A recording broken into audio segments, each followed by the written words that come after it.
On this show, we answer all your sporting questions. The whens, the whys, the wheres, and even the what ifs. Sports Spring is that show that will give you that new lease of life you've been looking for in sport journalism. Join me, Joseph Atewe, and your sports Amazon, Nengi Ernest. On this station, Western Spring Television, channel 190, only on Star Times. Let's talk sports. Let's speak the most universal language of the world. Arrested, affected, sound, found. What do we see? What do we say? Flowing from a spring. A fact A to Z. Check and confirm. Ever is pounding current events. Traveling down from the business gist to the globally arising happenings, to the sports news, to the bittersweet infos. Guided transmission, even diffusion, vast and fast, detailed facts are fled. Within seconds, nuggets of words that flew across borders are fired. Stories short and long, wrapped in bundles of words, broken and dissected as it is, except misheard. This is the news as it is.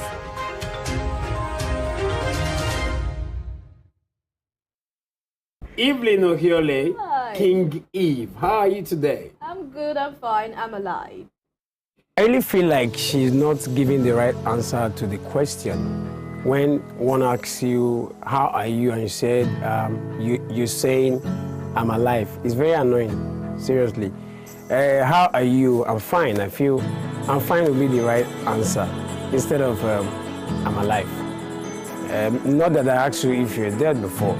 Go and check all these 14-year-old, 15-year-old, 16-year-old, everybody, they are extraordinarily sexually active. I feel is being unnecessarily hyper when it comes to the issue of sex, because we talk about other topics and he feels so reserved. He really doesn't have anything much to say when it comes to other stuff.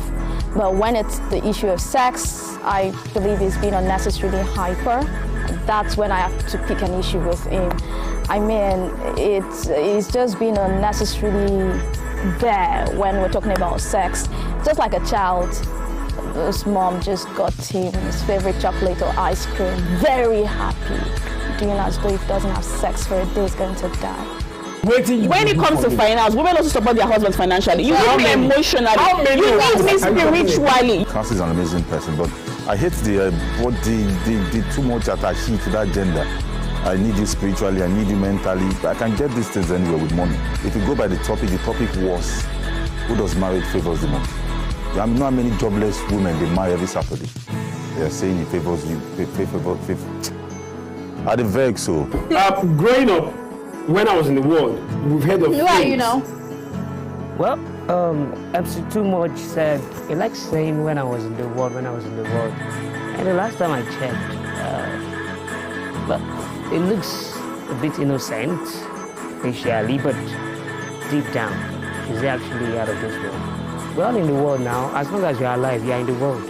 So, MC Too Much, I beg you to talk about that. I don't want to hear that. Next time you talk about I kiss my ass. I think they have a problem with you saying ladies are champion, and that's the problem. Always trying to attach too much importance to that gender. It's giving insecurity, it's giving low self-esteem, it's giving a blatant display of egoism, because at the end of the day, a man who is secured in his worth, a man who is confident of who he is, will not really be disturbed as to whether women are being referred to as champions or not. I mean, at the end of the day, Joseph's a really great guy, but whether he likes it or not, women are champions.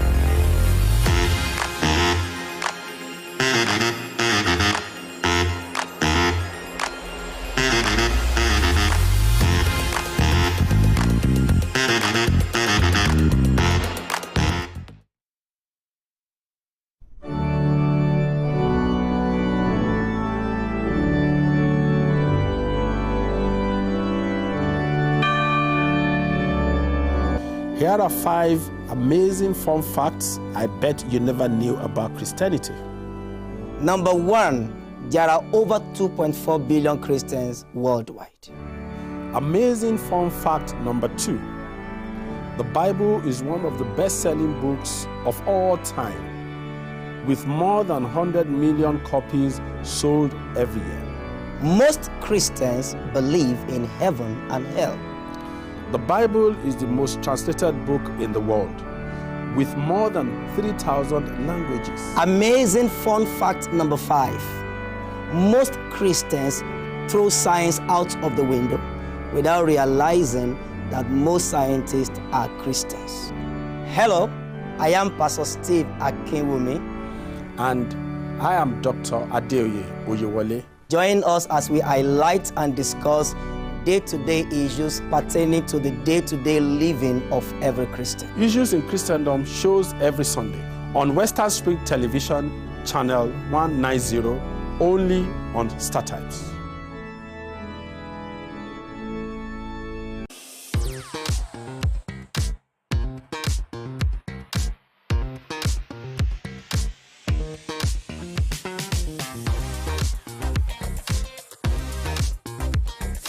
Turn it up! It's the Wild Wild West, and Western Spring Television is pulling out all the stops to make sure that you don't miss out on every of the fun and happenings around here. Yup, we've got you covered because your girls got all the juiciest tidbits and entertainment news from around the world.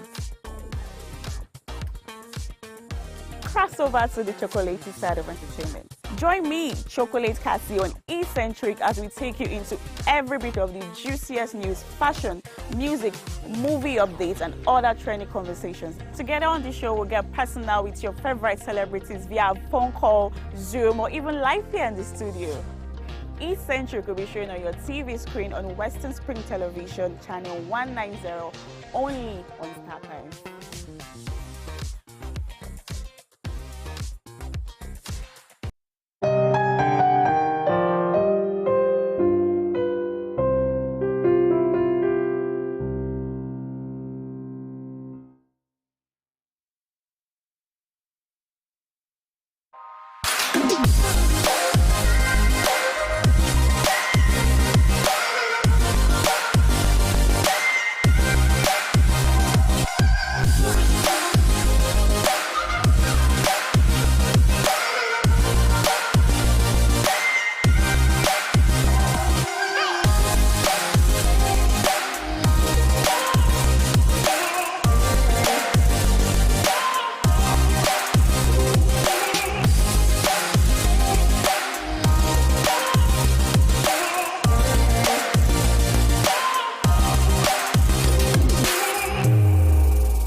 Kiriji War, also known as Ekiteparapo War, was waged among Yoruba main ethnic groups which emerged from the ruins of the falling Oyo Empire that were desperate to replace the awesome powers hitherto wielded by the Alaafin of Oyo. The Kiriji War is defined as a conflict of confederacy and unitary political system championed by Yorubas of different socio-economic and political interests. The Ibadan military aristocrats felt they deserved a dominant position for saving Yoruba land from being totally submerged by the Fulanis by their victory in Osogbo War of 1840 and Ijaye War of 1862. Kiriji War, that took its name from the booming motor sounds of European arms, festered for so long because the Industrial Revolution in Europe provoked high standards of slaves. The 16-year Civil War also caused the emergence of new powerful kingdoms like Ibadan and the rise of powerful personalities like Oluyole, Ogunmola, Kuromi, Latosha, Shodeke, Fabumi, and Ogedengbe. One of the fallouts of Kiriji War was the birth of creative political and leadership structure in Yoruba land that was a blend of federalism and the autocratic monarchical system. Western Spring Television identifies Kiriji War as a watershed event. The Korean War of 1950 to 1953 pitched North and South Korea against each other in response to intrigues by nations beyond their border with different interests from those canvassed by the two brother nations. The Korean War had all the nuances of an external conflict induced by powers that were interested in subjugating North and South Korea. Japan had leveraged on its military power to annex Korea in 1900 and imposed a military union that did not sit well with the citizens. Japan not only lost its war of conquest against Korea, all its powers were obliterated by the effect of the World War II. The end of World War II got Korea divided into two nations along 38th parallel lines by the instrumentality of the United States of America and the Union of Soviet Socialist Republic. The Korean War lapsed into a Cold War when it stopped the prying eyes of external forces into the internal affairs of a nation now divided along its north and southern territories. Western Spring Television identifies the Korean War as a major event in history.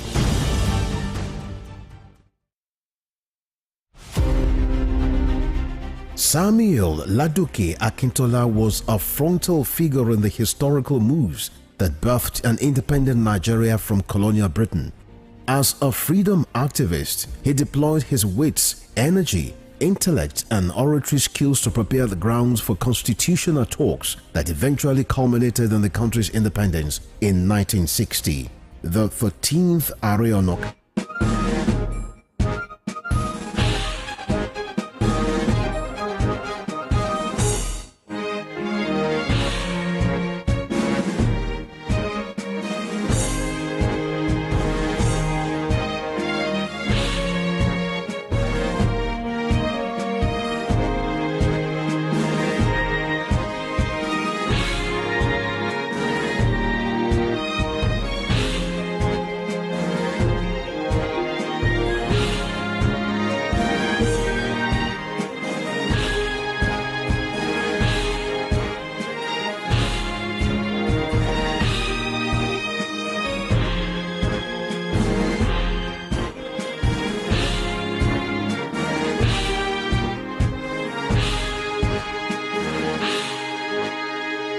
Western Spring Television, ours it is.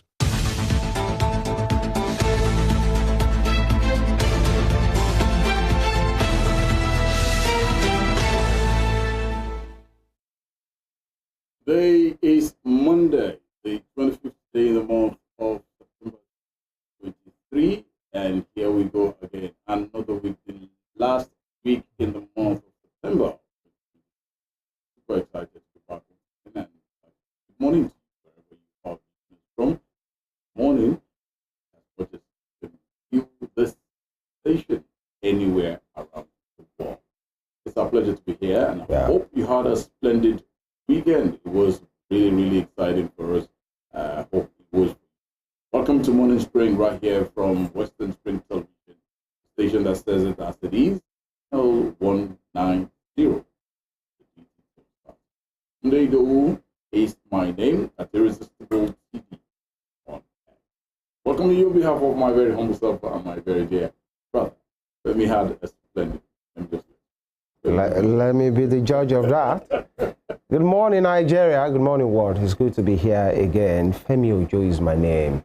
And this is Morning Spring, a very fresh one for the week, the first one for this week as well, where we discuss very important, trending, and topical issues of public importance at this time. Every weekday, 7 a.m., we'll welcome you.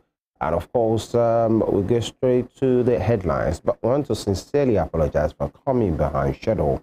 But here we are right now. We go to the headlines as usual. We first look at the headlines, major stories that has found its way to our major dailies today. And of course, at the other side of that, we then get talking, and it gives us great pleasure here to welcome Mr. Deji Alabi. He will be joining us on the headlines to, speak on some of the issues. And we'll go straight. Let's start here from The Nation newspaper. The Nation for today. Federal government steps up action against rising insecurity. President gives marching order. Ohaneze, ACF raised dust over killings and kidnapping. Ladiji, here we go again. Federal government steps up action against rising insecurity, and then a couple of riders. President gives a marching order. Haneze. ACF raised dust over killings and kidnappings. That's what we are having on the front page of The Nation for today. And of course, you have the picture there. I think that's the National Assembly leadership retreat that has been held. But before that, security. Here we go. Oh, well, yes, it gives me great pleasure to be on the show again this morning. And well, insecurity has been a serious case we've been dealing with for more than 10 years now in Nigeria. You know, Boko Haram from the north, and then, you know, the IPOB issue from the the southeast. You know, the Avengers in the south. You know, a lot of cultism and other things, you know, across the southwest. And government after government have been giving marching orders to the security chiefs, but we are yet to see something concrete. What the citizens want to see is they feel their lives are saved in their own country. Do you get? So I feel it's a good thing the president is coming out to give a marching order to security chiefs. But beyond that, follow them up, make sure they follow those orders to the letters. People need to feel safe. Just over the weekend, the United States government released another travel advisory to their citizens in Nigeria. Don't go to this state in Nigeria. Don't go to Delta. Don't go to River State. Don't go to this. It's been long we've been hearing issues like this. We need to get out of this quagmire. Let people feel safe. Let foreigners feel safe. That is when we can have, you know, a smooth economic trend. That is when people can feel safe and do their business. Yeah, of course. You just said it. We've been hearing marching orders upon marching orders from the time of President Muhammadu Buhari, several marching orders.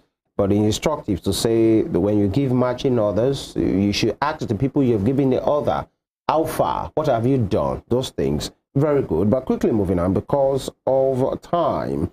Here, 544.2 billion COVID-19 loan debtors put under watch. Defaulters blocked from credit. DG. During COVID, you know, many loans were out there to help people. You know, many persons thought it's government money. Maybe it's my share of the money. The government is coming out to say, pay up. Well, it's sad. It's sad in the sense that, you know, first I will blame the government. How so? Yeah, thank you. When you, like you mentioned, the attitude of many Nigerians is, it's part of my money, it's my share of national cake. When you're giving out such a loan, there should be a measure of tracking, tracing people you are giving out the loans to. Let them know this is not a gift. Let them know we are giving you this loan in order for you to sustain your business. And but it was always said that it's a loan. Well, you know, like you said, the mindset of people, when it comes, and it is because of the unserious nature of the people handling these loans. You can't take a loan from bank and you tell them you will not pay. That is when it is time, you will pay. You have to pay. And this is government that we feel must, you know, should be more sophisticated in terms of getting means of, you know, retrieving their loans. So I fought the government in that part. On the other side, I will fought the citizens. When government gives you loan, it is tagged loan, not a gift. Do well. It is part of your job as a good citizens of the country to do well and return those loans. The loans were taken out of some places, and in order for you to be able to sustain your business. So why take the loan and run away? I feel it is a criminal offense and government should take them as criminals. You can't take loans from bank and do not return it. So for everybody holding government money, hold them. Let EFCC run after them. Let ICPC run after them. That's just the same. I wonder why, how many persons, how many household EFCC will have to run after. Well, of course, except the government people that handle the loans have played a game on this. You should know. I know there is this thing you call know your customer KYC. If you have all those things, I know you verify people before you give out loans. The so BVN, it should not be difficult in you getting them.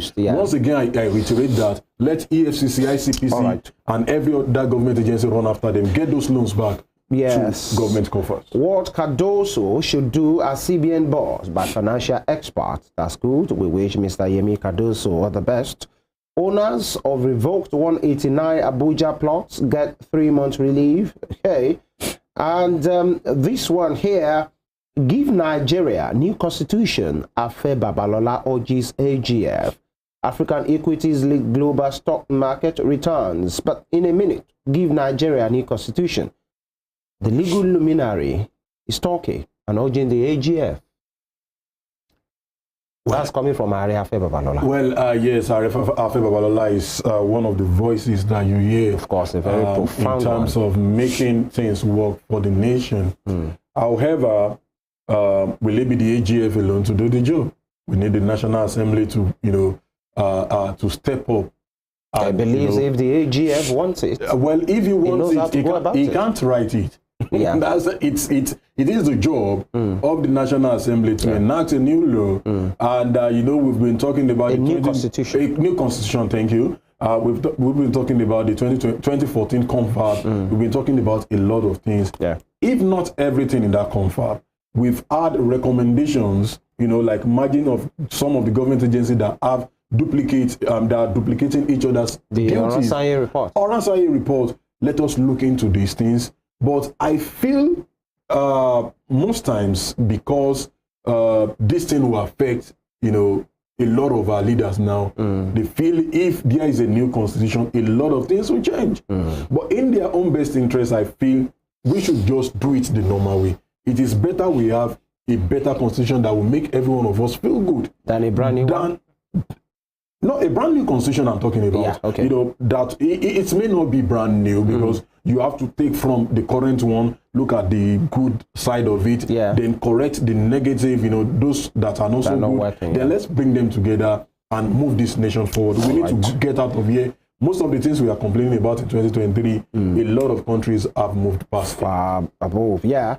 All right, lastly on this paper for today, a very important one, don't tamper with nation's power asset during strike. Minister warns government plans stress test to determine national grid capacity. Mr. Adebayo Adelabu is talking. Whenever you go on strike or you have something to tell the government or grievance, don't destroy government's infrastructure. Well, yes. The power sector. Well, yes, protest, as it were, is legal. Yeah. You have right to protest in a democracy. But going the way of destroying government property, I feel anybody that engage in that is not in the right frame of mind. He's even talking to, staff of, the power sector and saying... which even if it is not power sector. Yeah. If you have the understanding that the government property is your property. Of course. They make those things happen because you pay tax. So if you are destroying your own property, you know what you can term such a person. And we are the people are even still saying this is not enough. It's not enough. So you are destroying it just to pass. We are complaining we don't have good roads yet, but we destroyed these ones we have. We are complaining we don't have electricity supply. You destroy transformers, vandalize things. It is terrible. So I feel it is just a good advice. And I feel also security agencies should be up and doing. Yeah. Allow people protest, fine. But the moment they want to take laws into their hands, the moment they want to get destructive, please take charge. All right, thank you. That will be all on the front page of The Nation for this morning. And welcome. I'd like to go straight to the pages of Vanguard newspaper. I'll kick my set of headlines straight up from the Vanguard newspaper. A couple of major headlines here. NLC battles OPS over stand on planned nationwide strike. And coming to our in-house analyst, Mr. Ladeji, NLC seem not to be having it too rosy these days. There isn't that so much reliance on NLC anymore. Some have said they become a toothless bulldog. What do you make of the NLC? Well, of course, to a lot of people, NLC just come make noise when they need. A lot of people have tagged them. It's when they need money they come out to complain. And don't forget also, it's not looking rosy between them and the TUC. Absolutely. Also. So it's like a divided house, and you can't go to a war with a divided house. I think the TUC are on the part of the government out. The NLC has claimed they are on the part of the people, but they are not looking serious. You call for a strike today, you said, okay, the protest, you are going back to the negotiation table. But, if I'm important there, they are saying they are going to go on strike now. And you are saying sometimes they shove it, they come back, they shove it. Of course. But the OPS, that's the organized private sector, are saying you can't do this now. But the NLC wants to go. It's because, like I said, the inconsistency of NLC. If you want to do this, do it. There was a time they prepared the minds of the citizens. We are going on strike, we are doing this. Less than 24 hours to the strike, they said, no, we are going to the negotiation table with the government. The back and forth, people will take you on. But it might be due to factors like this, because the organizing, like from the organized private sector, they are saying the economy can afford nationwide strike. Femi, the first one they went early this year, the OPS was not with them. It was the recent one that the OPS joined them. As a matter of fact, the Union of Road Transport Workers said they are not joining the strike. If you know you want to go on strike, if you know that is the only language government understand, for me, I don't feel every time we should go on strike, as a matter of fact, but it's just because of the nonchalant attitude of our government. You need to, I think it is because of the set of negotiators that we have. Governments around the world have professional people that negotiate on their behalf. So when you negotiate with the organized labor, let them know what it, and show them the action that you are on it. I think that's it. Everything cannot be done at a time. You must be seen to be working. And let them see the attitude that you are there working, but you promise them this, maybe because most times you have politicians as our negotiators. When they go on to negotiate, they will tell them, don't worry, you want 500 billion, don't worry, we'll tell the president to give you the 500 billion. In 2 months, NLC did not see the 500 billion, they tell you are going on strike again. So they need to get serious. They need to get serious while we get serious in here as well. And further stories still making the rounds here. Kidnap in Zamfara. Rescue remaining female varsity students. Tinubu order security agencies, just like we are clamoring from here as well. Please rescue all of them. And manufacturers incur heavy losses as forex crisis, inflation bites harder. The possibility that things will skyrocket, product, services will skyrocket. Everybody has that saying that now that the dollar has risen, but we just hope. That's all we can just hope for at this moment. Other stories on the top strip of the same daily. Nnamdi Kanu's attorney, Bruce Finn, renews call for his release. It's been something that's been there over the years. Okay. Wike revokes 22 allocations, gives 21 embassies, 168 others 3 months grace. Mr. Wike seemed to be probably the most hardworking minister at this point in time. But then we wish him the very best. He really has a plan for the Federal Capital Territory to bring it up and change it to a better standard. UNGA, that's the United Nations General Assembly, Tinubu will revamp Nigeria's economy, boost energy sector. That's credited to Rooney, the FLNG boss speaking there. There seems to be so much belief in the capacity of Mr. President at this point in time. As much as I remember, while he nearly was sworn in, he said, look, nobody should pity him. So he probably knows that what is at stake.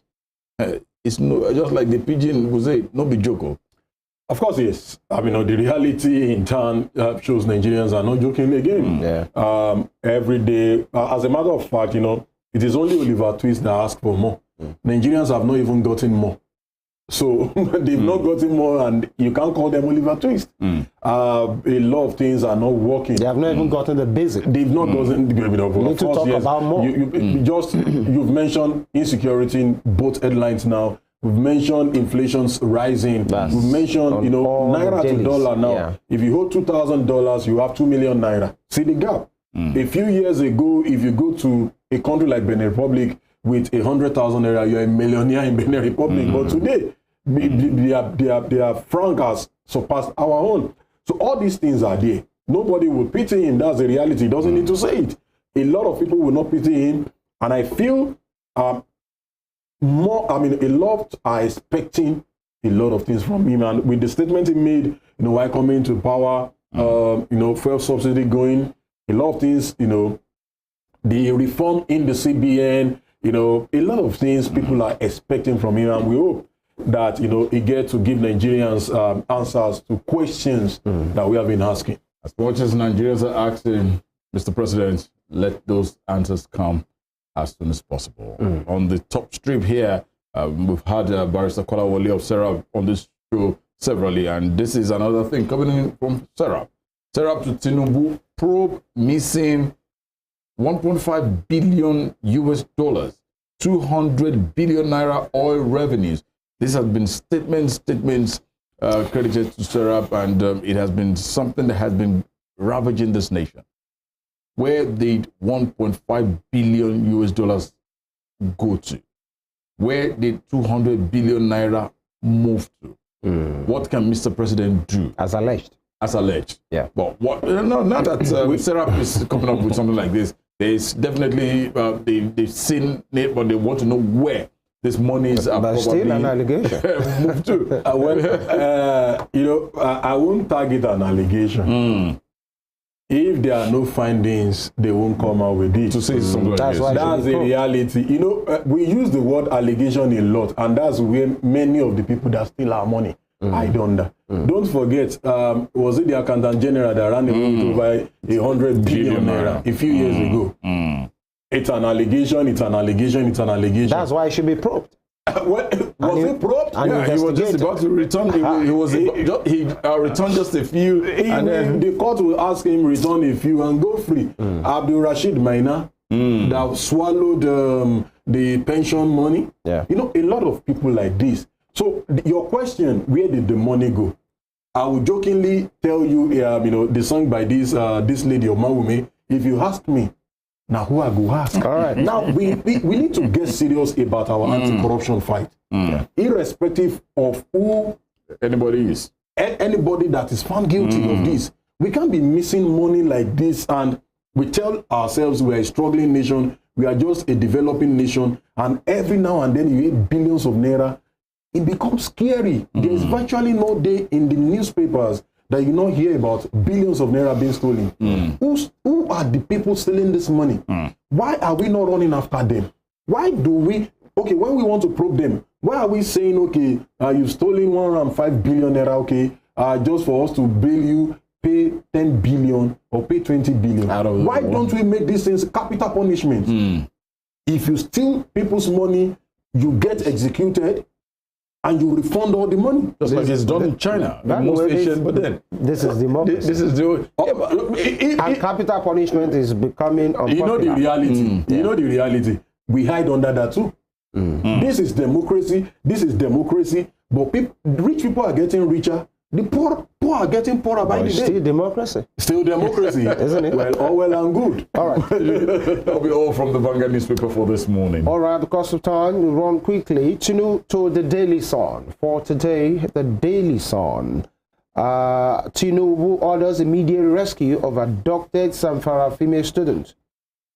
All right, we must do that. You know, the offense, quote unquote, offense of these students should not be because they choose to be educated. Yes. And that is why they have just been unpicked so easily by these bandits. They just possibly just wake up, just feel like going to any school and, you know, getting away with it over and over. It's an indictment on our security architecture, and that's very key.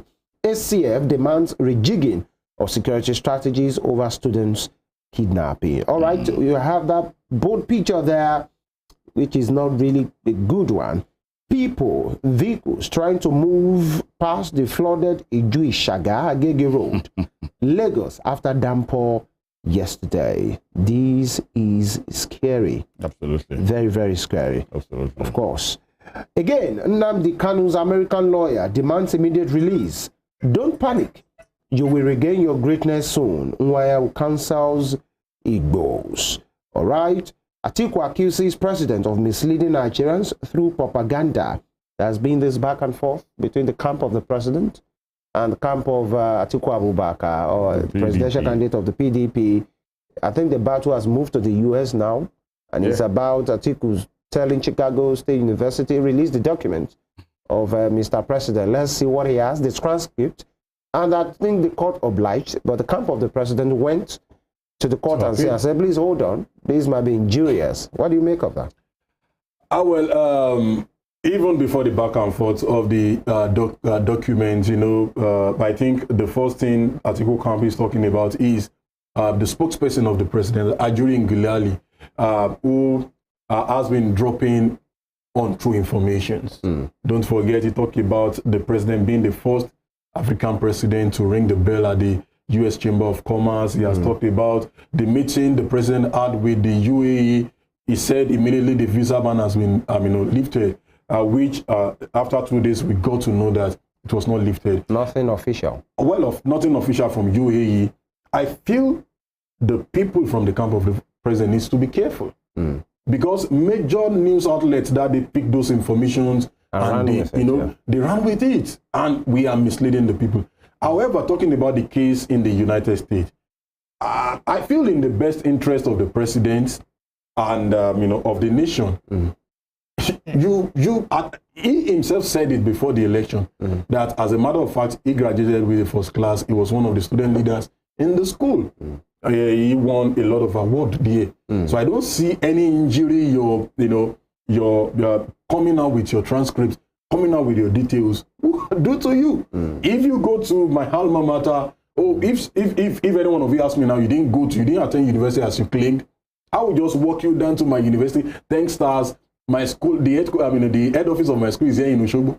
I'll just walk you down there to the transcript office. Please supply me my details. And let them pay for it and have it. No, I will even pay for it gladly. Okay. I will pay for you. No, sincerely, because you have nothing to hide. I have nothing to hide. Don't forget also, Barack Obama during his tenure had issues like this. And what did he do? Immediately, he asked his schools with his place of birth and something to release every of his document, just to put matters like this at rest. Don't forget, this is not the first time we're having this issue. It has been here for years, and we are still battling with it in 2023. So I feel if the president doesn't have anything to hide, why not? Let the transcripts come out and let's know who the president is truly. All right, MEN, Nasima, NECA, orders ask federal government to avert NLC crisis. Urges parties to be honest with each other in negotiation. That's the organized private sector talking there. MEN is the Manufacturer Association of Nigeria. UNIZIC dismisses 3 staff, suspends cleric, 14 others for misconduct. All right, that looks like purging there. And why our generation failed the Nigerian project. Ladoja is talking there. Yeah, generation. Well, I laugh many times when I hear statements like this. You know why? But is that true, though? Well, of course. The reality is what they enjoyed, they are not making the upcoming generations to People enjoy above it. 70, at least. Of course, yes. And why I said I laugh when I hear the things like this most times is that they keep on saying they failed us. They keep on saying, oh, we play politics with this. But now... By the way, sorry, just to put the record there, Ladoja was former Oyo State governor. Former Oyo State governor. And of course, a very big politician. Ask them, the former president passed the law, not too young to run, right? Yeah. But ask them. If a young man comes out to contest, they will tell you, you do not have the experience yet. But we have many young persons now, especially in the last election. What's the percentage to the older people? Look at the proceedings of the National Assembly. You see people sleeping. People earning millions, sleeping off while on duty. I ask you, Femi, I ask you, Tunde, can you sleep off while you are here? What you earn is nothing compared to what they take home, even as allowance. You know the funniest thing, people that sleeps inside AC, they take out cheap allowance. Doctors that work 24/7 doesn't take out. Teachers in schools, lecturers in the universities, I'm not sure they have a cheap allowance. But these people that enjoy, and they will tell you, no, youth are the leaders of tomorrow. Tomorrow has been there for years. Youth are not given the chance. I can tell you for free, look at the percentage of the youth in power compared to, even in some states, you have people of 60 years old becoming the commissioner for youth and sport. What do you have to offer? All right. I think that's a very long conversation.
out of the 13,000 have their licenses not processed yet. So it means we have more than 6,000 people, more than 6,000 not licensed teachers teaching people. Yes, we have the issue of out of school students predominantly dominated in the north. And it's not about the teachers. It's about the attitude of the northerners themselves. A lot of people doesn't want their children to go to school. A lot of people doesn't care about education. You give birth to them, give them plates. That's why the former CBN governor Emir Sanusi Lamido Sanusi has said the Almajiri system in the north has failed, and they need to look into a way of going out of it. You cannot continue like that. You cannot continue to have children, when the parent doesn't have the attitude that, what do you want to go and do in school? Go and make money, let us eat. Is it a need for a dynamic or a reorientation? There is need for reorientation on the part of the parents and on the part of the government. I support totally, we need as many teachers as possible. I've been saying this. See, most of the schools we have around, we have people that they went into teaching job because they can't find any job. Do you get? We have people that are professional. Or teaching is a professional career, just like a medical doctor, a lawyer, and an accountant. They go. That is why you have their school specially in education. They teach them the psychology of students. How do students react? When things like this happen, how do you do? But what do we have now? We have someone that studied something else, but because he's looking for a job, he doesn't have a job, he needs to go into teaching. So when a student is doing this, he feels the best way he can handle the student is beating. No. We need to employ as many teachers as possible. All right. We need to employ as many as possible, and I think probably it will be led by Mr. Alhaji himself. Probably I don't mind. Part-time. I don't mind. But I don't have education certificate, so I may need to go into that. Why I accepted to serve under Tinubu, that's credited to Fagbemi, not me. And you have that right there. Obviously. Affair charges him to lead crusade. That'll be a good one for new constitution, right? And you can see the picture of them there. All right. We wish Mr. Fagbemi and the entire cabinet and Nigeria the very best. Nigeria has only 84 pediatric dentists to its 200 million population. Wow, that's credited to NAPD president, and I think that's the National Association of Pediatric Doctors. Wow, that's 84 over 200 million. I just pray Femi doesn't have a tooth issue because those pediatricians are for children. Oh yeah. You probably have one of those little baby holes, right? Nigeria facing confidence crisis in forex market. CPPE tells new CBN governor, says banking system disconnected from investment community, calls for bank recapitalization. And just beside that same daily story there, over 70 Plateau communities being controlled by bandits. Youth Association alleges. On the top stream, quickly, indefinite strike. NLC meets tomorrow. We've spoken about this in the course of this program here, and that will be all. That will be all from the pages of Nigerian Tribune for today. All right, and lastly, on the front page of This Day newspaper, NLC insists on indefinite strike. Says federal government had enough time to resolve dispute.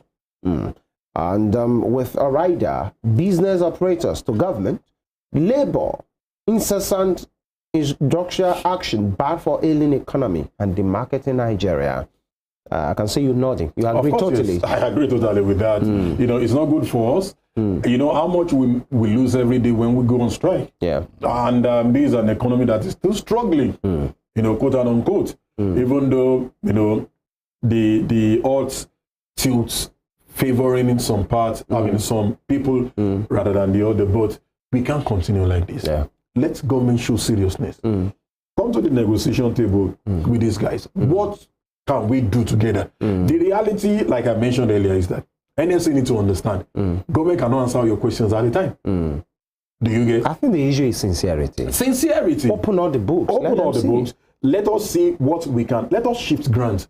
Okay, this cannot be done in the next 6 months. NLC, we will keep working towards it. But the moment you just, you know, like they will say on the street, you scope them, they will go and they will still come back. And in this way, we are affecting our economy by our own self. And then just to add, you can't be telling Labour, on behalf of the government now, I mean on the part of government, that you don't have money, that there is nothing for you to give to them, and the same Labour are saying you living a kind of lifestyle. Of course, no Nigerians will take you seriously. You can't tell me such, and I'll take you seriously. These are the issues.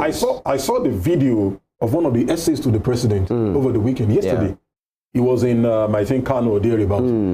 Essay to the president in a convoy of about 7 vehicles. SUVs. What are you doing with it? Essay. And you have essay, special advisor, not even SSA. Now, so what are you doing with such? We saw when the ministers resumed, we saw the way they gallivanted into the office. We saw SUVs. You know, so you can't tell people. You now come for meeting and tell the Labour you don't have money. You can't tell me. Me as a citizen, you can't tell me that, and I will take you seriously. And I think these are the issues. Moving on, Tinubu orders security to rescue abducted Gusau varsity students. ACF condemns development. All right, enough for condemnation. Let's do the work.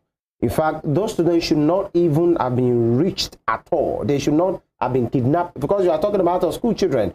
These are factors that will keep fueling such. You can't be a parent and you be seeing what is happening, students being abducted. Naturally, you'll be demoralized. Life is sacred, and is another angle to the out of children, situation. But moving on, President will revamp Nigeria's economy, boost energy sector, says Rone FLNG boss. And this one, France to pull troops out of Niger following coup. All right. And finally, Atiku's aide attacks Tinubu again, releases list of administration's 10 big lies in 119 days. Knocks president of first claim of planned meeting with Biden, says fuel subsidy back despite government silence. The G, 10 big lies being said to be said by the president in 119 days. That's coming from Atiku's aide. Well, I don't know who woke up the Atiku camp or PDP generally. Who what? Who woke them up? Okay. Yes, because the 8 years of President Muhammadu Buhari, I didn't see them really doing the job of a good opposition. Are they doing it now? Well, I feel they are to some extent. Why do I say that? If not for the fact that the oppositions try to, bring out the supposed lies. Like we mentioned, the issue of UAE visa ban, the issue of meeting with Joe Biden, the issue of ringing the bell. As a matter of fact, I find it funny.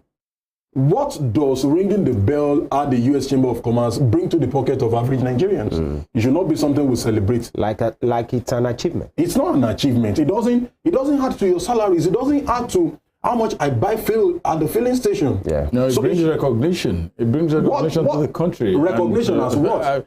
Now, the president, these are the issues. These are the issues. We need validations from them, but they become anything, they don't need our validations. Do you get? Now, before even in our education sector, before you announce someone as a professor, they will tell you, they will tell you must have publications in universities abroad. At least numbers of publications in universities abroad. Professor of Harvard, how many publications do they have in Nigeria? None. We need them to validate us that we are good people. We need them to validate us by ringing the bell at the US. Maybe this is not the abroad that they are talking about. Oh, it's not the abroad. Abroad can be anywhere. It can be anywhere. So we are the giants of Africa. You can't talk about abroad in Africa and you don't mention our name. Thank you, Mr. Lade J. Alabi, a public affairs analyst. Thank you for your time and it's your take a pleasure to be on the program. It's always my prayer. May Nigeria be great again in our time. Well, we are hopeful. Every day we are hopeful. Yes. And it will be. It will be, definitely. It will be, but we need to keep talking. Yeah. And working as well. And walk the talk. All right. Yeah, thank you. Thank you very much. We go on a short break right now. When we come back, the program will continue. It's still Morning Spring on Western Spring Television. And let's inform you, we are live on our YouTube channel at Western Spring Television, as well as all our social media handles on Facebook, on Instagram, and on X. We'll be right back. Please stay with us.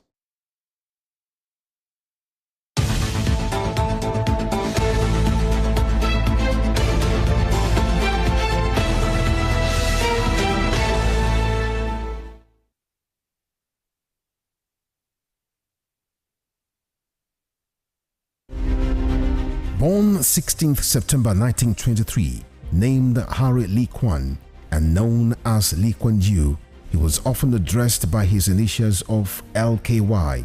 Lee Kuan Yew was a barrister and the first Prime Minister of Singapore between 1959 and 1990. Educated at Raffles Institution from 1936 to 1940 and the Fitzwilliam House between 1947 and 1949, Lee Kuan Yew established a highly effective and anti-corrupt governance system that midwifed the transformation of Singapore into a high net worth income economy within a generation. He never hid his exception to Western mode democratic ideal, which he believed had not assisted developing nations to attain good government. Before his death on 23rd March 2015, the People's Action Party, which he founded, had used his political influence to establish the United World College of Southeast Asia to expand his economic ideas among countries that constitute the Asian Tiger. Western Spring Television identifies Lee Kuan Yew as a major character in history.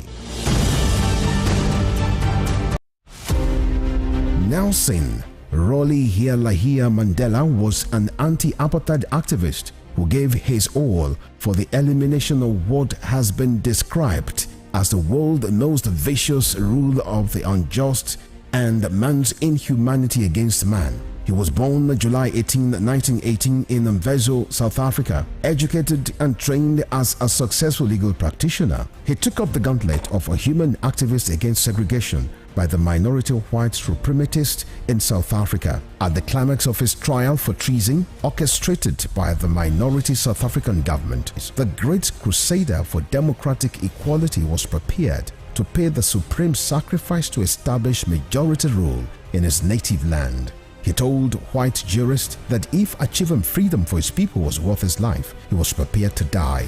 Nelson Mandela spent 27 years in Robben Island, described as the most notorious prison in the world.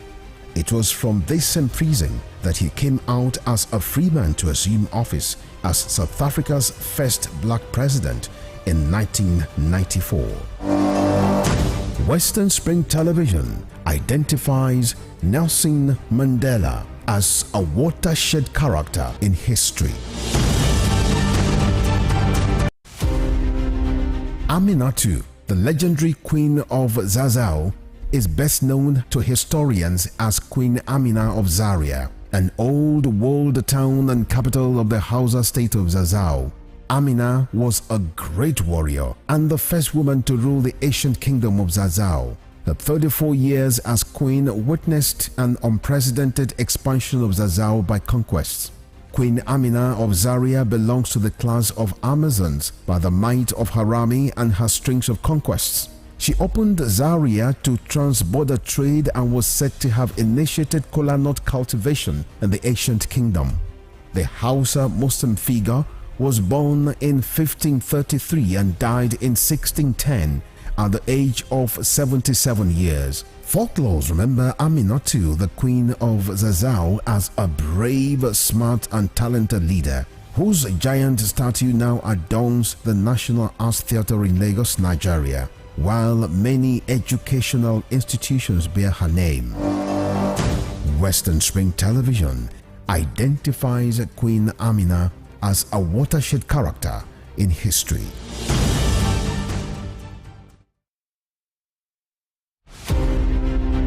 It was a Euro-American trade in slaves by which 12.5 million Africans were captured from their indigenous homelands and transported via the Atlantic to Europe and the Americas. The transatlantic slave, also known as triangular trade, was the worst form of man's inhumanity to man and the most costly in human life of all long-distance global migrations. Hundreds of Africans chained tightly to plank beds in the belly of slave ships in horrific conditions were transported via the Atlantic and stripped of all human dignity on arrival in Europe and America. It is the greatest crime the Caucasians committed against the black race. It is impossible to discuss the transatlantic slave trade without a copious reference to impoverishment and underdevelopment of Africa and its peoples. The triangular trade left the continent in ruins. Western Springer Television identifies transatlantic slave trade as a watershed event in history.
bẹ́bíró bílẹ̀mọ̀ dàwòrò kọ́ọ̀dé má dìbò sí. a ṣe gbé ètò yìí kalẹ̀ láti lè jẹ́ kóníkálùkù fi ṣe òdiwọ̀n ìdílé wọn. òtítọ́ ọbẹ̀ ni pé kò sí ìdílé kan tí ò ní ìpèníjà àti ẹ̀ ṣùgbọ́n àtẹ́lẹwọ́ ẹni la fi ń tún ẹni ṣe àti oníkálùkù bá kọ sí ìpèníjà náà ìdílé yóò sọ bí ìdílé yóò ṣe rí.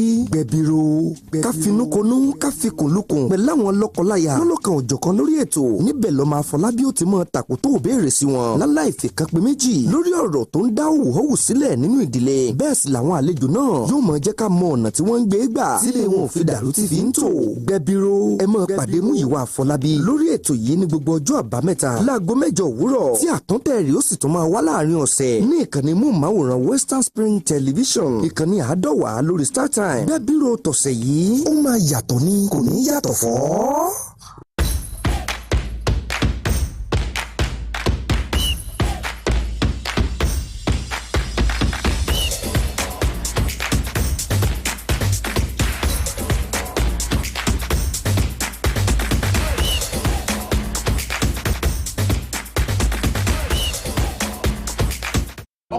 nǹkan ló ń kojú àwọn ará àdúgbò àwọn ará àwùjọ tí ohun ò dẹ̀ dókè ọ̀pọ̀lọpọ̀ ìnira ọ̀pọ̀lọpọ̀ ìyà làwọn èèyàn ń kojú rẹ̀ ní àdúgbò ojú ọ̀nà tó kù díẹ̀ káàtó iná ọba tó mẹ́ẹ̀ tó ń ṣe ségesège àwọn tó ń hu ìwà àbàṣejẹ́ obì tí ń sun lẹ́rùn àti àwọn nǹkan tí ò tí ì dé tí gbọ́ ìjọba ṣé wọ́n ní etí ọba nílé etí ọba lóko èèyàn náà ló ń jẹ́ bẹ́ẹ̀ òun náà ló jẹ́ kí ìkànnì Western Spring Television gbé ètò tí ó jẹ́ kẹ́yìn ara lé ẹ̀yin ará àwùjọ kẹ́lẹ́ mọ́ sọ bí tí bàtà bá ti ń ta yín lẹ́sẹ̀ fún àwọn aláṣẹ ìjọba ohun tẹ́ ẹ ṣe ni wípé ẹ mú fóònù yín ẹ̀rọ ìbánisọ̀rọ̀ yín ẹ dàbù rẹ̀ ẹ mọ̀ yá ní bọ̀rọ̀ ẹ dàbù rẹ̀ ẹ ṣe àkàálẹ̀ ohun tó ń fẹ́ àmójútó ìjọba ohun tó ń fẹ́ àmójútó àwọn aláṣẹ ohun tó ń fẹ́ àmójútó àwọn elétò ìlera àwọn elétò ààbò àti àwọn míì tí ọ̀rọ̀ kàn ẹ má jẹ́ kí fọ́nrán náà ìyẹn fídíò tẹ́ máa ṣe àkálẹ̀ rẹ̀ kó mọ̀ ju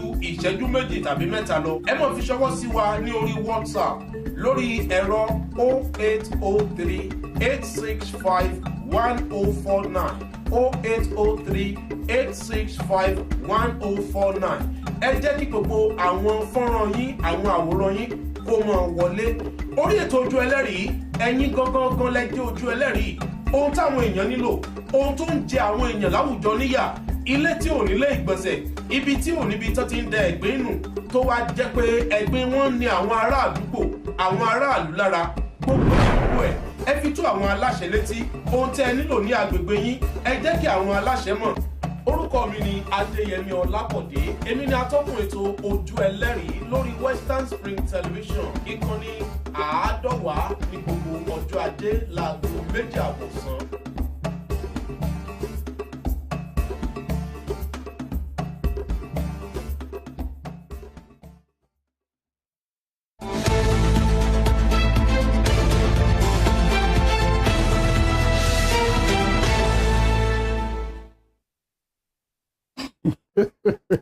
Thank you for being here with us. It is still Morning Spring right here from Western Spring Television, the station that says it as it is.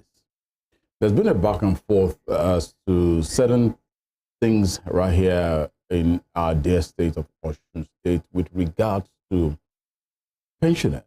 There has been quite a whole lot of arguments, there's been reactions. Some have said, look, it hasn't been forthcoming. There has been so much up and down concerning pensioners. And when we talk about pensioners, we definitely we're looking at our fathers, mothers who have been able to serve this amiable and amicable state in the course of 35, 60, 65 years of age and of 35 years in service. What is happening? The administration has came out with a press release in the course of the weekend to say that, look, there are plans, they've set up a committee. There's so many things associated to making sure that pensioners from Osun State, in Osun State, get the very best. Some have castigated the administration of His Excellency, Governor Ademola Jackson Adeleke. Some have said, look, give him the thumbs up. Let's get clarity over this. And looking at what from the government side of what it looks like. The Honorable Commissioner for Information over the weekend, I think on Friday specifically, came out with a press statement with regards to what it looks like at this moment in time. But joining us in the studio this beautiful Monday morning, we have two great gentlemen, if I'm permitted to you. Yeah, gentlemen, definitely. Speak about this, call them that. They are men who have done greatly for Osun State. Alhaji Salawu is from the Nigeria Union of Pensioners. I think I'm right. Correct. Good morning to you, sir. Thank you for joining us. Good morning. Thank you. And from the contributory pensioners who have said, hey, we need to do certain things. We'd like to welcome Mr. Oyadare. Mr. Oyadare Gbenga. Thank you most sincerely for joining us. Thank you very much. And you're welcome to our studio. But very shortly as well, we will be joined via phone by the Honorable Commissioner for Information, Kolapo Alimi, who will be joining us very... Oh, it's on the line already. Honorable Commissioner for Information, good morning to you. Good morning. Thank you for staying with us. Good morning, Mr. Commissioner. Yeah, good morning. You're welcome. Let's begin the show at this moment in time. Honorable Commissioner, please stay on the line with us. But let me begin with Mr. Oyadare at this moment in time. What is the grievance of the contributory pensioners? Bring us up to speed. The grievance has to do with the speed of payment. Speed of payment? Yes. Okay. It is a snail rate. Okay. So we want to ask the government to speed up because the quantity needed is stupendous. We are talking of over 50 billion. For pensioners? Yes, for contributory only. Wow. For contributory. As of December 2021, we were talking of 50 billion. This is September 2023. So we must be talking of something like 60 billion now. As of September? Yes. For example, sir, primary school teachers that retired under contributory scheme, September 2016 to date, nothing for them. 7 years, 7 solid years. Nothing at all. You are talking about backlog of... Backlog. I'm talking of update. Okay. Update. All right. Everybody that are contributing pensioners in Osun that are paid by the state today, September 2018 to date, 5 years. Everybody that retired under local government, that is the NOGI, okay, 2020 to date. I think we are seeing the disparity. The question to ask now, is it a sin to be primary school teacher? Why should they be left so behind? We are not saying the governor is not doing anything. 10 months in office, he's been able to pay 1 month. August 2016, he paid off. So we are on September now. If he has been able to pay a month in 10 months, snail rate, that's our position. We are not saying governor is not doing anything. For example, August 25, he gave us attention. And I gave him a paper. I have the paper here. You had a meeting with him? Yes, personally with him. Okay. He's a listening person.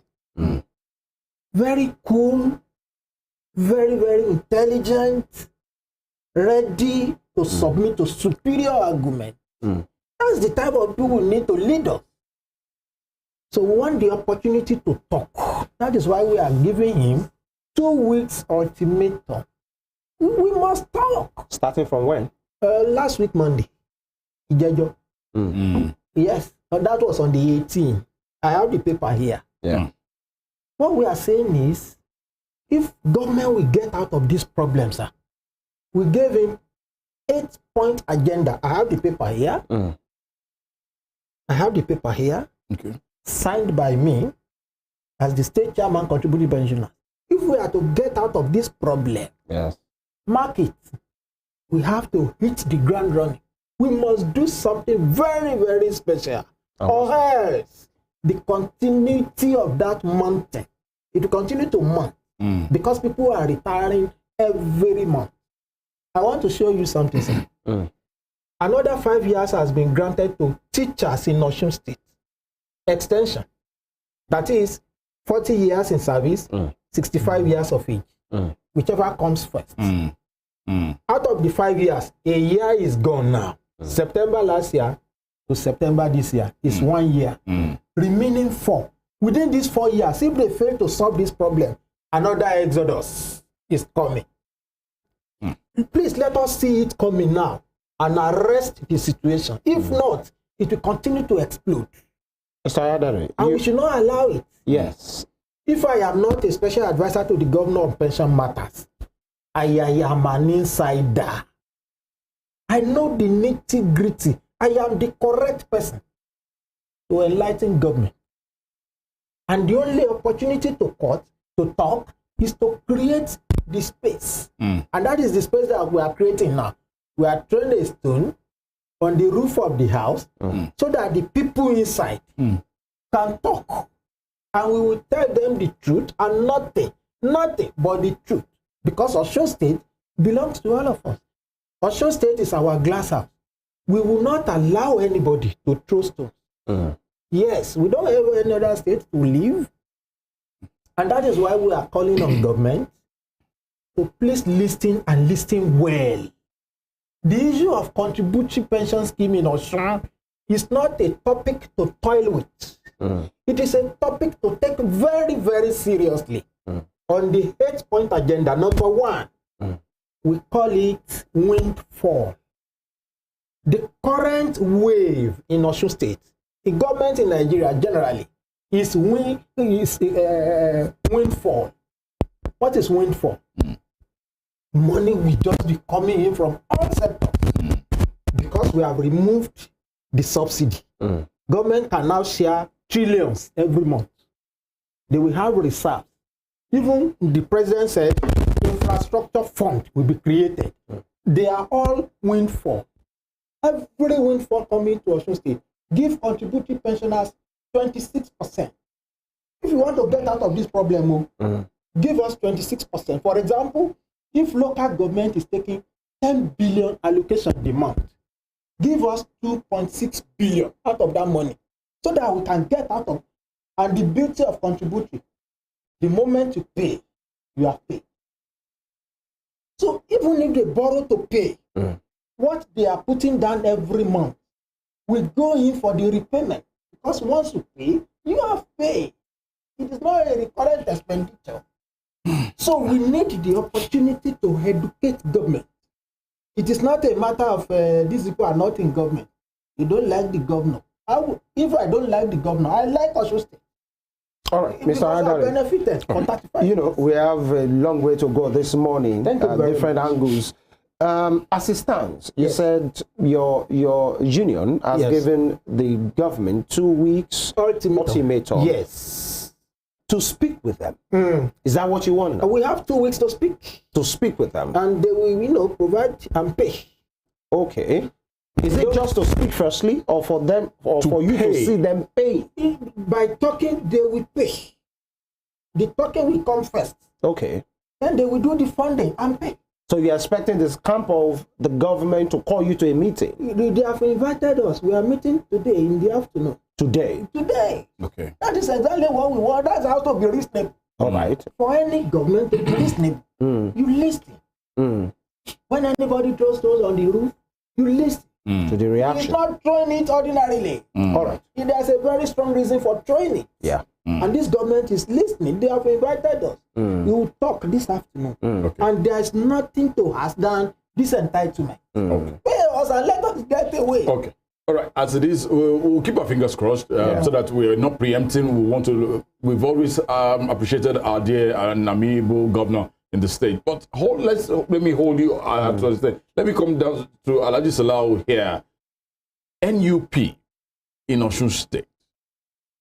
Looking at and listening to what is happening with the contributory pensioners as well. Can you kindly help us out? What is NUP doing? Are you on the same page with the contributory pensioners? Yes, if I may add to it, is the situation the same? What is happening with the contributory pension? Is it happening the same thing happening with the NUP? NUP. Thank you very much. Thank you, sir. Now, the NUP as a body yes, sir, is the organization which comprises all pensioners. There are some pensioners who are at least about 30 to 40 years as a retired person. This contributory pension issue came up around the year 2013. I need to be correct. And since then, no one among the old pensioners that has not shown one respect or other to this particular group of pensioners. The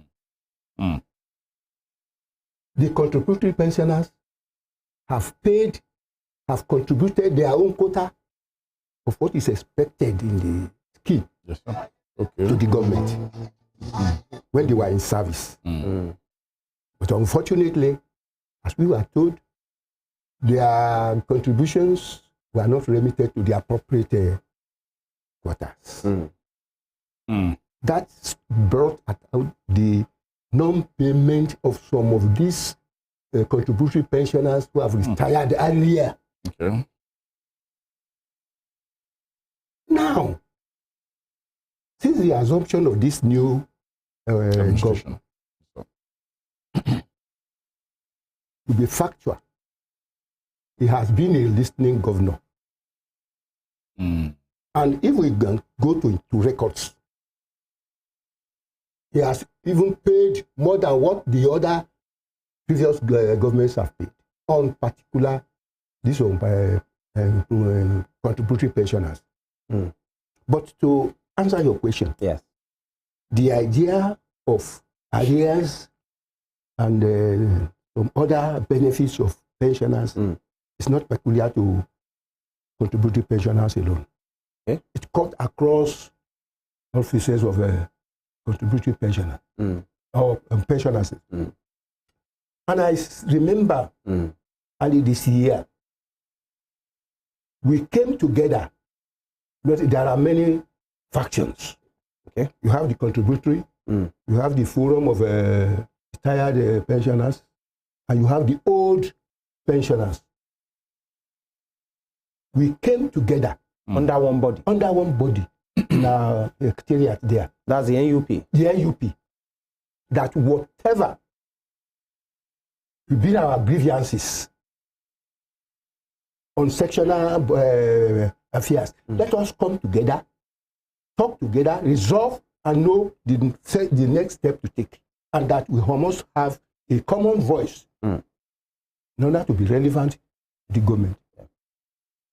We are not enemies of the government. We are not having any dispute with them right now because they have been listening to our demands and they have been friendly to pensioners as far as this government is concerned. And that is why we decided that whenever there is going to be anything to do with the government, we must come together. But unfortunately, when I heard of this impending protest, even some were saying we started this morning.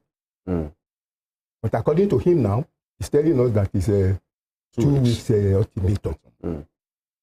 The NUP as a whole in Osun, of which I am the chairman, was not carried along. Why? We have to do things together. There is no sense of having sectional grievances with the government. We know the government is owing a lot of millions of naira to pensioners, and which ought to have been settled before now by the previous administrations. But nothing was done. I can swear now that the present government has done more on pension, on the plight of pensioners since he has assumed office. And we are proud of him. And that is why we, as a body, we don't have any grievance now. Because if we as a group, the contributory, the forum, the old pensioners, we all come together. All right.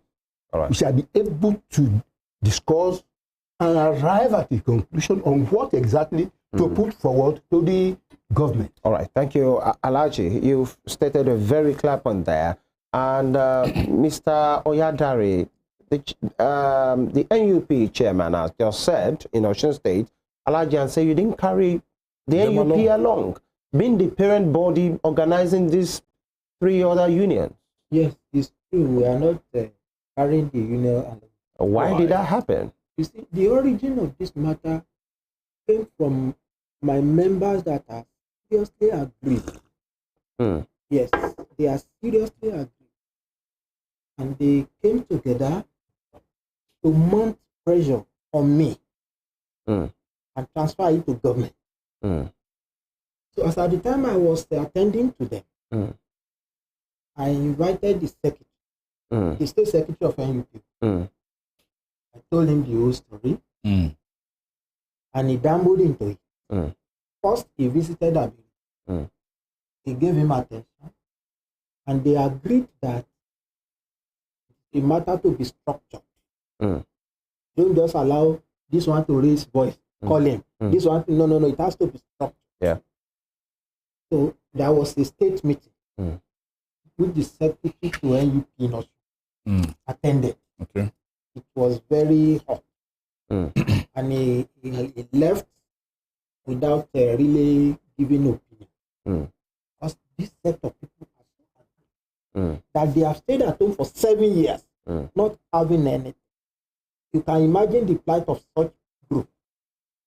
For example, sir, on August 25, when we met with the Excellency, I presented to him an album of people that are already handicapped. Among the pensioners? Among the contributory pensioners. Okay. People that are on wheelchair. People that are blind due to untreated high blood pressure. Amputees. I presented to the governor 30 of them. He approved for payment immediately. And that is why I say we are having a governor who is fatherly. And that payment has been carried out? It's been approved and carried out. I have evidence. People that call me that my alert ran yesterday. Okay. So we have reason to sit down and talk.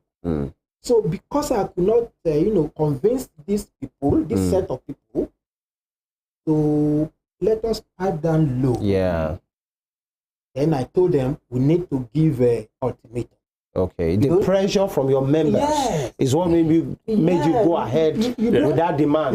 You don't start with gorilla and continue with gorilla and end with gorilla. No. Mr. Oyadare, let me clarify something here. But let me start from Alhaji. Yes. Alhaji, which part of the union do you belong? The contributing or the old pension? Which part of the pensioners do you belong? I belong to the old pensioners. Old pensioners. Yes. Now, let me ask Mr. Oyadare, do you believe what is affecting your members as contributing pensioners, the situation is not the same with the old pensioners? Do you think they are treated better? It is not a better treatment. It is a better arrangement. In what sense? For example, people under PITAD, that is the old scheme. Yeah. The law is you retire, we payroll you, and then we work out your pension. That is the formula. Yes. And they are living on that. They are paid accordingly.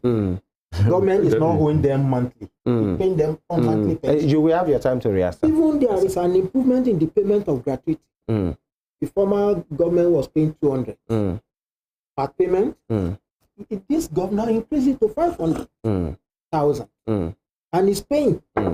But for our own, it cannot be paid in big. Because it's contributory. It's contributory. That is my first appointment to 2010 when we started contributory. That is the accrued right. It is my bond certificate. Okay. Then if government give it to me, I will take it to my PFA. Those contributions will be added to it.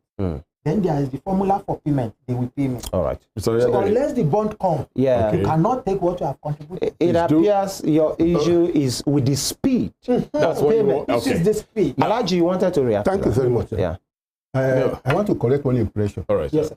About what he said about PITAD. Okay. PITAD has nothing to do with what is happening here in Osun. Okay. Osun pensioners. Okay. There are pensioners who have served before 1976. Those are those who have both federal and state shares. Those who are having state shares are being paid by the state governments. In whichever state you are. All right. Okay. That of PITAD has to do with those who have worked before the year 2000, before 1976. Those are the ones who are entitled to be paid by the federal government. So that is quite different from what we are saying here in Osun. We are talking of Osun state pensioners. He was telling us that according to the pressure of his group, as a representative of that group, you ought to have informed the body we put on pensioners as a whole. There are some of us who are taking both pension, federal and state shares of pension. There are those who are particularly for the state government. All right. So if we have any pressure from any group, since we have agreed to come together, they contribute as a representative of the contributory pensioners. Yes. You ought to have come to us in our group, which comprises all pensioners, that this is what we are, and see what we can do about it. Alhaji, please hold on now. Let's go straight to the Honorable Commissioner for Information at this moment in time, because yes, he is the mouthpiece of the government, and he will be able to tell us what plans they have for all of you. So that yes, you couldn't have worked for 35, 40 years And we'll be this. Honorable Commissioner, are you with us, sir? Yes, I'm hearing you. Thank you most sincerely for taking, for being there, and thank you for the patience. Here we are, our fathers and the pensioners, where they have spoken so highly and of the administration of His Excellency. What is the state of things? First of all, holistically, what is the state of things for pensioners in Osun State as of this morning? Well, let me start from the conclusion that today we have scheduled a meeting this afternoon around 11:12 to meet with all the concerned parties under the leadership of the Deputy Governor. So without preempting what is going to come out of that meeting, I want to say that the governor, as we all know, is a worker-friendly governor.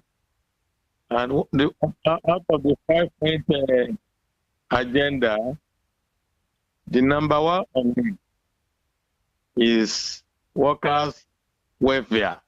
When we say workers, pensioners inclusive. And so,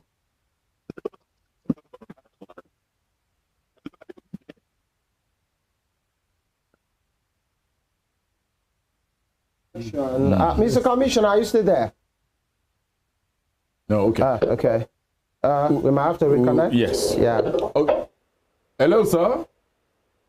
Obviously, that's all right. We'll reconnect with the Honorable Commissioner for Information at this point in time. But let me come back to Mr. Oyadare. As much as there's pressure, we know how weak we'll be as human beings when we have pressure. But obviously, you have the entire body, the big body itself, yes, which is the NUP, which everybody is under. Don't you seem to think, sir, that gradually is becoming a divided body? If a part of the body is pulled out at this point, and the others are saying thank you, while the others are saying we no go agree. But before we come back, I think the Honorable Commissioner for Information is back online. You were, Mr. Commissioner, sir? Yeah. Thank you. Okay, great. I was saying that the bank will be a meeting this morning. Great. And to let you know that our governor is the worker friendly, when we say worker friendly, pensioner inclusive. Now, having said that one, and let me say the second sympathize with the workers and pensioners, especially the pensioners.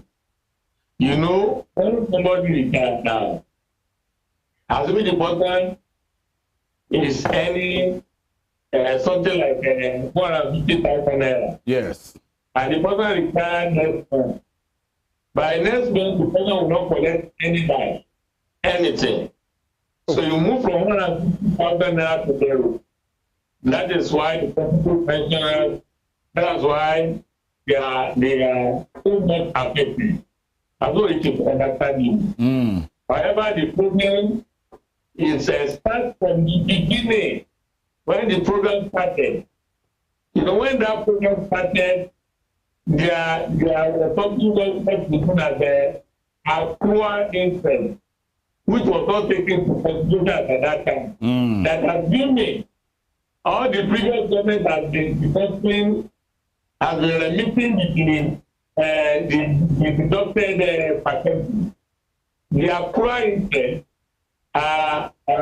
was so huge that it is difficult for the government to object at all. That's why the problem now. But having said that one, yes, sir. I believe that when we make, we'll be able to iron things out.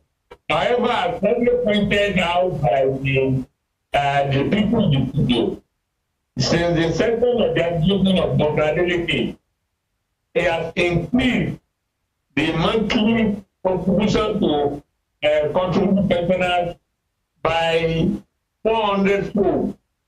And so that is why you see the funding given out regularly. I can assure you now that by October ending, another set of pensioners will be given as that. But not like I spoken earlier, we meet today and we iron things out. I'm very sure that we come out of that meeting with a positive thing. That's the something. And so really, we cannot think that what they are taking for is not right. Somebody who has no means to feed, no money to buy drugs, nothing whatsoever. He has every right to be angry. But they not give kudos and they are trying to be doing to the current government or the government is doing. So that is the story of what I continue. Let us meet today and see what will be the outcome of family, which I believe. All right. Honorable Alimi, still with you. Both camps, if I may use that word now, the NUP represented by Alhaji here, and of course Mr. Oyadare, they've spoken highly of the government and how the government is the governor is a listening government, some intervention that he has done as well. But Mr. Oyadare, on behalf of the contributory pensioners, are saying the mode of payment and the way government is attending to them is slow. Using is what is at a snail speed, and that yes, you have maybe done one payment or the other, but then it can't be done. Yes, he has even talked about the fact that some of them are agitated because of their conditions and their health status.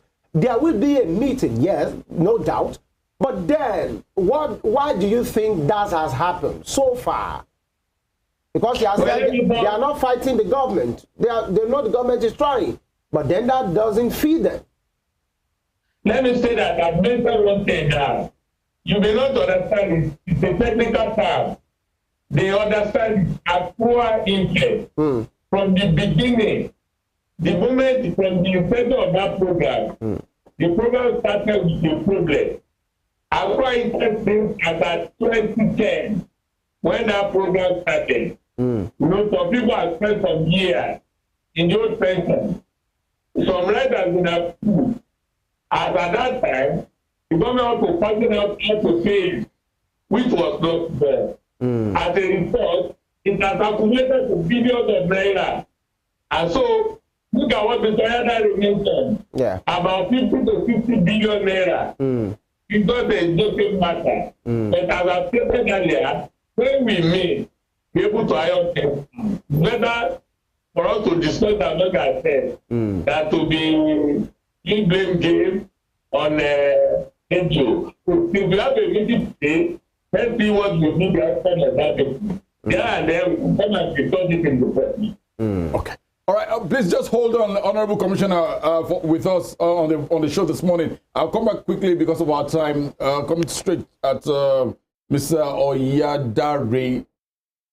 Earlier, when we kicked off, you gave the government 2 weeks. You said you've given the government 2 weeks ultimatum.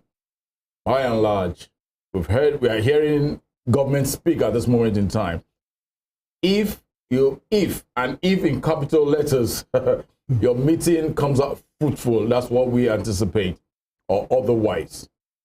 Are you still saying the 2 weeks will still stand, or there will be renegotiation and renegotiation? I want to thank you very much for that question. Please observe something from the speech of the commissioner. Okay, which is? It indicates that he is telling the governor the truth and nothing but the truth. That this problem, we should have to fashion out a way to solve it. Because the people concerned are dying. Nothing. If you are earning 150, and when you retire, you fall back to 0. And you are on that 0 for 7 years. In fact, it makes everybody happy that we have someone speaking on our behalf before the governor. The tension will cool down. So I want to assure you that today when we meet, whatever our agreement, we will make paper statement. Agreement, signed agreement. And that will, boil down everything to peace. All right. For example, what is the farmer going to take in heaven? If the price of his okra is paid, pay him, he will go back to the farm. So long there is the intention to pay, to rush up, we have to rush the payment too. Or else, these 4 years, sir, by the year 2026, there will be another 6 years unpaid. And we have researched into the matter. Contributing pensioners, professors, doctors that are members. We brought them down. Let's research into this matter and advise government.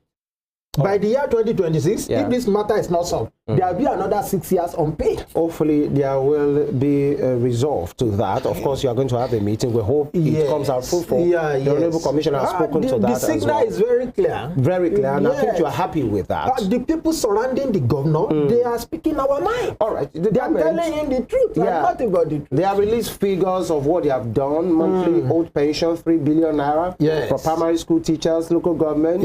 Of course, regarding debt benefit as well, indicating that the government is not silent. They are not idle. It's not they are silent. trying their best, knowing fully well that the genesis of the problem didn't even start with their government.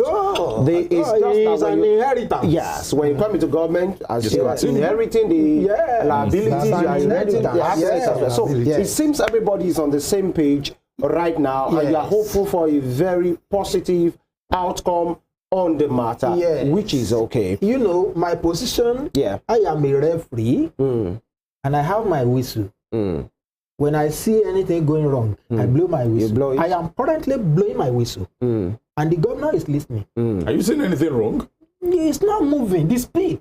Okay, the speed that you have is with speed. Okay. It is the speed. All right. You have spoken about speed, and then you have said there are some proposals. You said 8 points. Yes, 8. And I think that will be delivered at the meeting today, as well. You are ready for Even that. I have a disc on that matter. All right. That's fine. But then to Alhaji, it seems you had an issue with the fact that they went unilaterally declaring a protest without carrying the parent body. Exactly. But on this matter now, as a fellow pensioner, as an elder that you both are, and as a leader in the NUP, you've listened to Mr. Commissioner talking on the matter. What will be the position of the Nigerian Union of Pensioners on this matter? Thank you very much. And will you be part of that meeting? I have to be there. You have to be there. All right. Now, about the present condition. Yes. As human beings, whether old or new pensioner, we know the plight of these contributory pensioners. For having nothing for so long in time after retirement, it is not easy. Even if you are earning your pension regularly, with the condition of the present economic downturn in the country, you will know how it pains. We have been trying. We had an issue with the government that we took to the National Industrial Court. The issue of these contributory pensioners were in that suit. And we know how we tried as much as possible to get their own side of the problem into our suit. And we won that suit. So we, as the old pensioners or the mother union, we are solidly behind paying them their dues. The only thing that happens now is that not minding the type of pressure you have from your members. Since we have decided to have a common voice, why do you now fail to now contact us? This issue of non-payment or slow payment of we have been discussed and resolved in that committee, and take a solid into the government. We all know that it is not this Adeleke government that owes all this money. It has been a recurrent something from the past. And you have to give him some time to sort out things. I know he cannot pay everything all at the same time. It is not possible. All right. Because we're talking about tens of billions of naira. Billions. I want to add. Okay. Yeah, sorry, you added to be part of our take home this morning because of time. Yes. And because we know how busy the Honorable Commissioner is at this moment in time. Honorable Commissioner, are you with us? Okay. I'm with you. Thank you. Great. I'm with you. Because of the want of time, what assurances are we getting, the pensioners are getting at this moment in time, so that, 35 years, 40 years, or 60, 65 years isn't a joke? What assurances is this administration giving the Osun State pensioners from this moment henceforth, so that this aspect of ultimatum, 2 weeks ultimatum, 1 week, 21 days will probably be a thing of the past? Yeah. Well, as Abaya stated that the number one out of the 5-point agenda of this administration is welfare of the worker, pensioner inclusion. And I told you we are going to have this thing.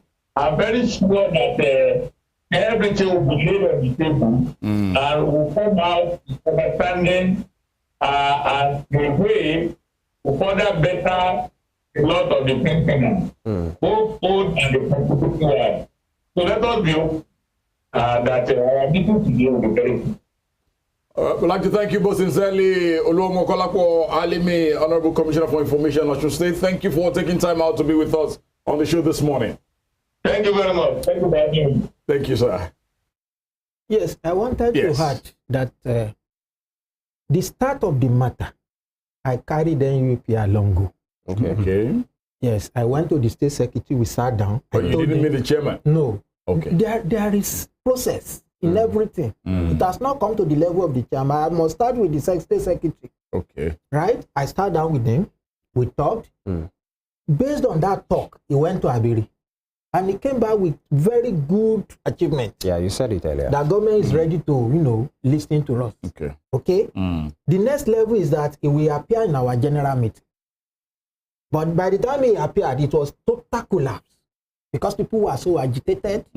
So he had, without talking at all, he left. So at that point, you see, my ability to carry the state chairman along fell, and so I cannot continue. All right. All right. So it's not that I'm despising your position, sir. All right. At all, I should not do it, sir. That's a good one here. But, so that we clarify, there are some insinuations in some quarter that the contributory pensioners are appearing to be anti-government. So let me ask, is that the true position? Is there anything political in this? Nothing political. It has to do with entitlement. Our position with this government on political platform is a different issue at all. It has nothing to do with the current 2 weeks ultimatum. We are purely asking for our entitlement. Go and look at the paper. Yeah. None of our demand is political. Any other, we have a sector. No, what I mean is this, some are insinuating that you are being used by the opposition. No, that's what as I'm an saying. anti-government. This government is our house that we built together. All right. I want to show you something, sir. Yeah, because you have to go. Within contributory, we have some people that we call Imalede retiree. We participated in the campaign. And we delivered our 35,000 votes to PDP. We told them from the start, I had the agreement here. Dr. Ladimeji was the chairman to the committee that met us. All right. He has the copy of that agreement. All right. I think that's so we are part and parcel of this government. Of this government. There is nothing political at all. Alhaji, let's take your parting shot today. Thank you. As an elder. Thank you. As a leader, what will be your parting shot? All I have to say is that, first and foremost, the current government, headed by Senator Ademola Jaski Adeleke, has been very friendly with pensioners. And we have no reason whatsoever other than to support this government. All right. All right. We'd like to thank this young... Let me add my parting shot. Yeah, you've taken your parting shot. Because of our time. Yes, sir. I will now try to employ pensioners as a whole, Okay. to as much as possible try to support this government. Okay. All right. We'd like to thank the chairman, Nigerian Union of Pensioners of Osun State Chapter, Alhaji Salawu, for coming. Thank you, sir, for your time. We appreciate your presence in here this morning. And also, we'd like to thank Mr. Gbenga Oyadare, the contributory pensioners chairman. It's been a pleasure, sir. Thank you for being a part of us. And also to the Honorable Commissioner for Information who took time out to be with us via phone this morning. We'd like to thank Kolapo Alimi. Kolapo Alimi, thank you for being there with us this morning. Thank you for having me. All right. Thank you, sir. We'll be back again tomorrow on another edition of the program Morning Spring, right here from Western Spring Television. Tunde Idowu is my name. At Irresistible TD on X. See you tomorrow. All right. And we wish our gentlemen, our elders, a very fruitful discussion with the government as well. Femi Ojo is my name. Please do well to follow us on all our social media handles on Facebook, on X, and on Instagram as well at Western Spring Television. Please like, subscribe, and of course on our YouTube channel at Western Spring Television as well. Do have a very lovely day. God bless Osun State. God bless Nigeria. Bye-bye.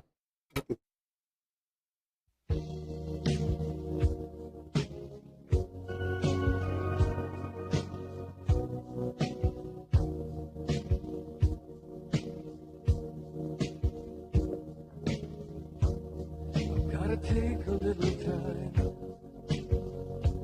a little